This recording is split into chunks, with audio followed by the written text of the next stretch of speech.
now you see me. No, you don't.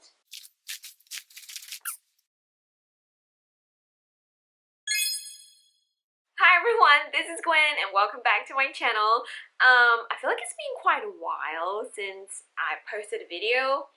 Life kind of took over. I got really busy with work after the lockdown in Singapore. Long story short, I am now in Texas and I'm finally reunited with my husband. Today I'll be sharing with you my spring sewing project, and it's a hooded jacket made using the Glide jacket pattern by Mated Patterns. If you know me on other social media platforms, you will know that my style is generally a little bit more feminine and like vintage inspired mid-century style. But with this spring hooded jacket, I'm going a little bit more utilitarian because I definitely want to be protected from the chilly mornings of spring and also the occasional showers in the afternoon.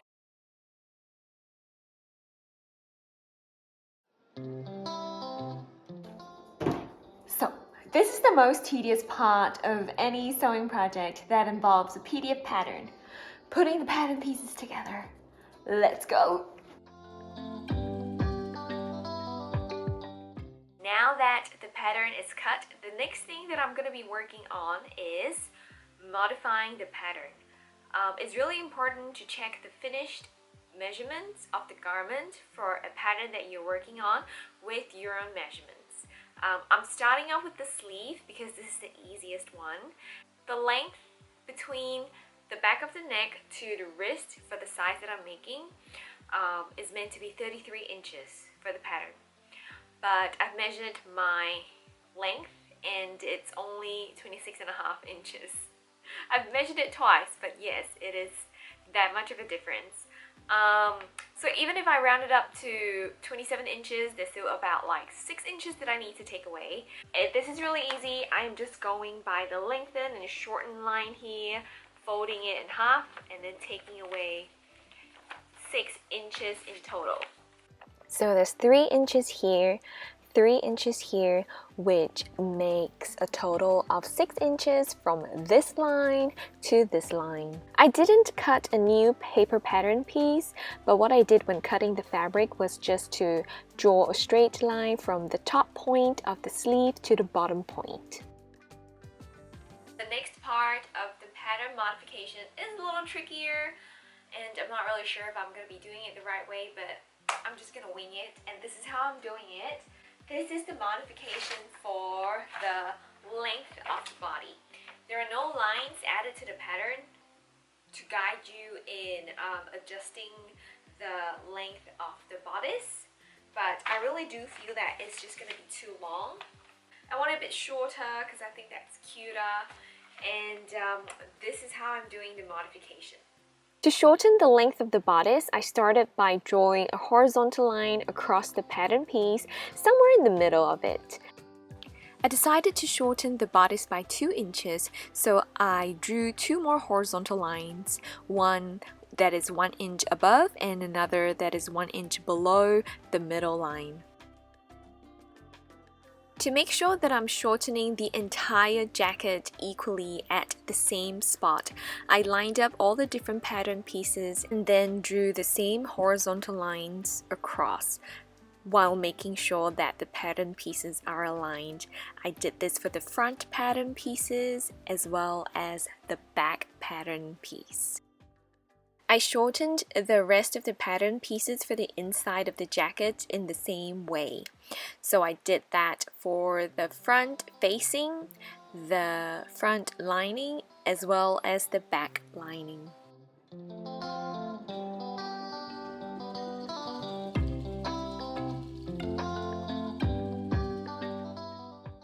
The main fabric that I'm using for my utilitarian spring jacket is a waterproof PUL fabric. It's got a polyester knit on the right side of the fabric, and it's in this amazing camo print, and the wrong side of the fabric is a white laminate plastic. I will be sharing 5 different tips for sewing with waterproof fabric throughout this video, so make sure you catch all 5 of them. Tip number 1. Trace the pattern out by drawing on the wrong side of the fabric using a ballpoint pen. Since the wrong side of the fabric is made up of a soft plastic, you can actually draw on it quite easily using a ballpoint pen. You will also notice that instead of tracing the entire length of the pattern pieces, I'm really just drawing like small dashes. This really helps to save a lot of time in the tracing and cutting process. Tip number 2. Use clips to secure waterproof fabric. So you notice that instead of using regular sewing pins to pin the fabric together while cutting, I'm actually using clips to secure the 2 layers of waterproof fabric.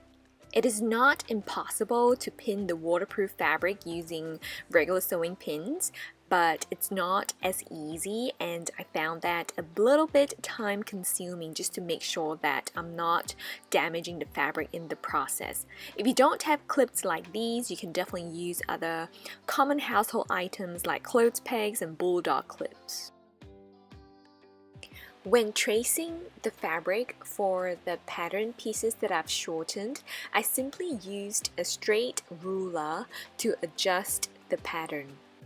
You know, another way to do this, definitely to trace out the paper pattern again and then make a muslin to make sure that my adjustments are right, but I wasn't gonna do that, so this is what I did.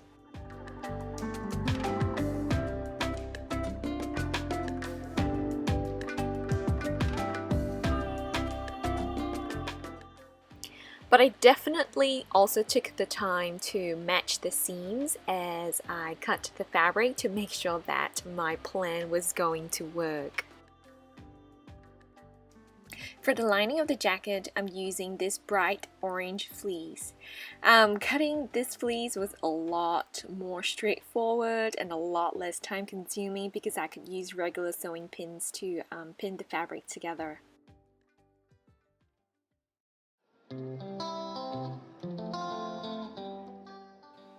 Before sewing the jacket, I attached iron-on interfacing to the fabric as instructed by the pattern.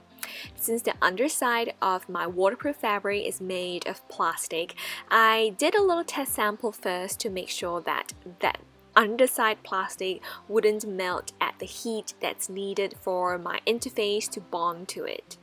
And fortunately for me, it didn't.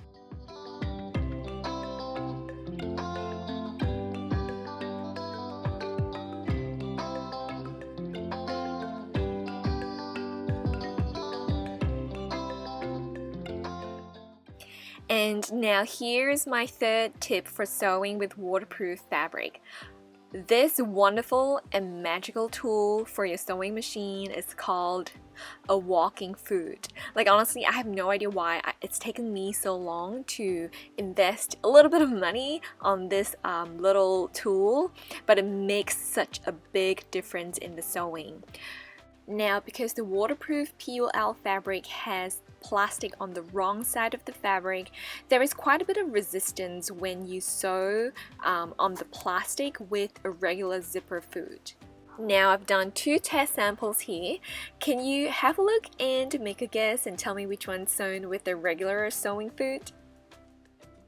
That's right, that's the one on the right.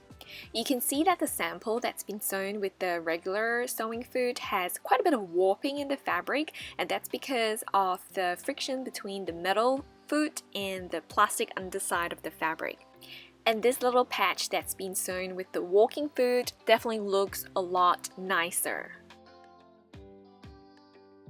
Tip number 4 for sewing with waterproof PUL fabric.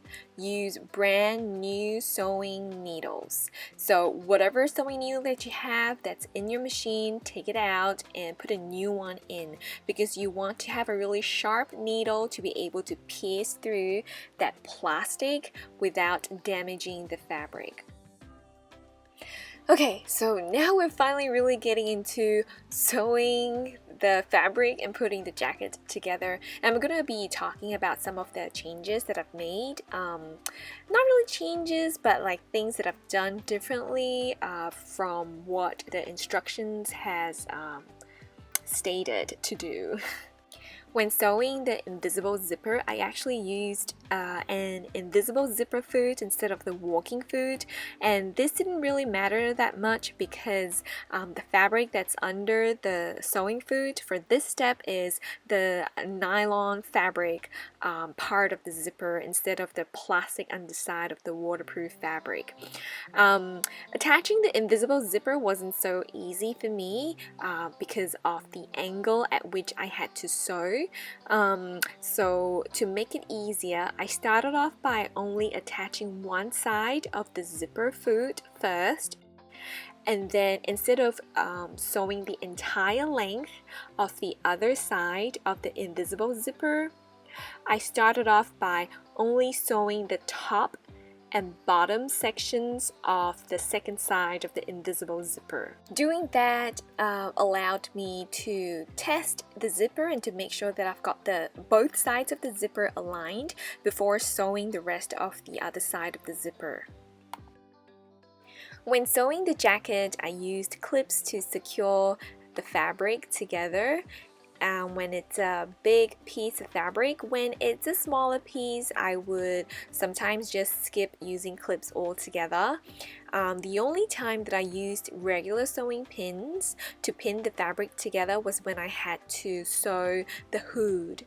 So the sides of the hood has a curved edge, and I had to attach that to the hood panel, which has a straight edge. So with that, I really wanted to make sure that I had accuracy in sewing, and I decided to use sewing pins instead. When using sewing pins, you really want to make sure that you're only pinning within the seam allowance so you don't actually damage the rest of the fabric.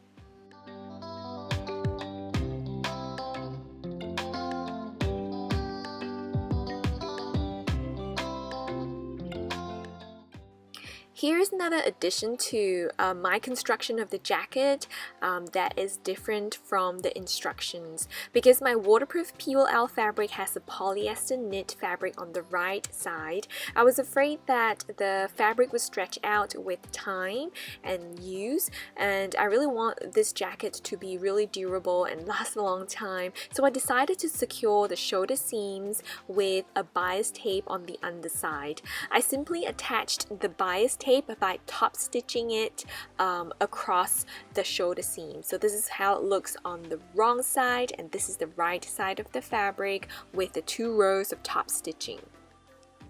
And now, because I decided to go all the way with my construction of this utilitarian style spring camo jacket, I decided to add a strip of bright orange reflective tape across the back of my jacket as well to give it like a little bit more edge. And also I just thought the orange ribbon would go really well with my orange fleece lining too. I should have sewn this orange reflective ribbon onto the back jacket piece right after cutting it, but I kind of forgot and only remembered after sewing the front and back together at the shoulder seams. But if you're thinking about adding something like that, I definitely recommend sewing it before sewing the shoulder seams.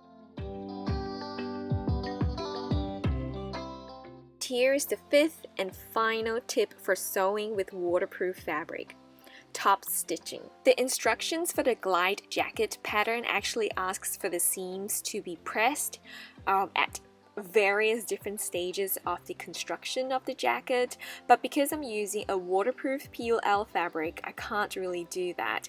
The waterproof fabric doesn't respond at all to pressing, so I decided to actually do top stitching for the seams along the way while sewing. Here are the seams that I top stitched.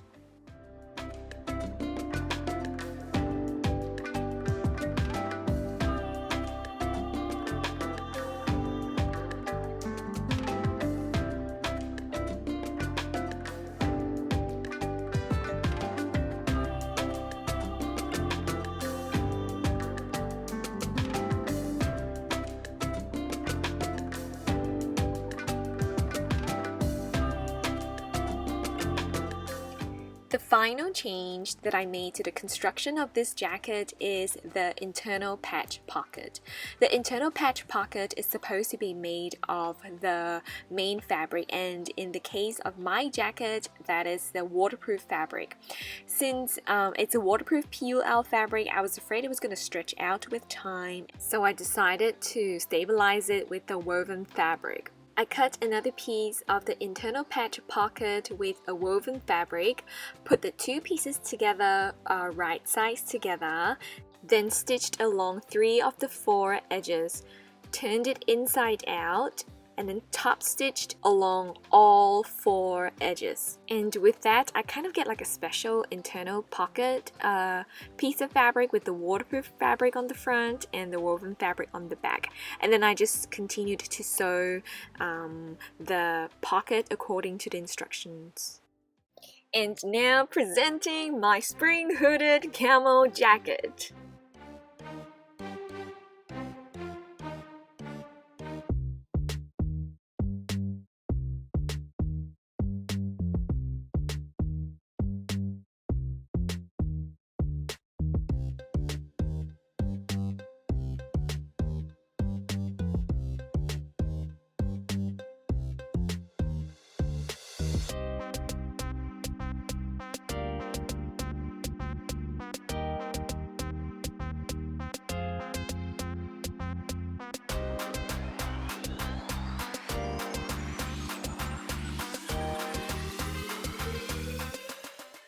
So overall, I'm pretty happy with how the jacket has turned out. I am pretty proud of myself to have accomplished a project of this complexity.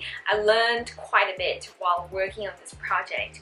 I am happy with how my modifications of the length of the bodice turned out. The jacket sits right below my hips, and that is exactly where I want it to be. Anything longer than that, it will be too frumpy, in my opinion. I am happy that I didn't mess up the seams at the front that form that triangle design while shortening the length of the bodice. If I were to make the jacket again, the one thing that I would change is to make the sleeves longer. I know I took off 6 inches and I thought it was right. I double checked it, but then somehow it's a little too short. And obviously I did make a toil for this, and this is my wearable muslin. I will probably make it, let's see, I think it's about 4 inches longer. So I'll probably make it, yeah, 4 inches longer, just so the cuffs sit on my wrists. Yeah, for some reason the design of the jacket is such that it pulls up quite easily. I'm just gonna pretend that I like this style of wearing the cuffs like a little higher up on my forearms, like a little chic city look. I don't know if that's a thing, but my favorite thing about this jacket pattern is the design of the hood. I really like the overall shape of the hood, and I love how it sits on a standing collar. So I hope you've enjoyed this video of me putting the jacket together, and I hope you will find my tips on sewing a jacket with waterproof fabric useful. And if you're making this exact jacket pattern, I hope you find a bit of inspiration in me using a different fabric that's not like stated explicitly in the pattern as a suggested fabric to use. I'm kind of easing my way back onto YouTube. I have a few like how to sew this tutorials coming up, and also a couple more like sewing vlog type of things planned. So if you like what you see, subscribe so you don't miss my videos, and let me know what you want to see more of, and tell me what you like about this video in the comments below. I'll see you again next time. Bye!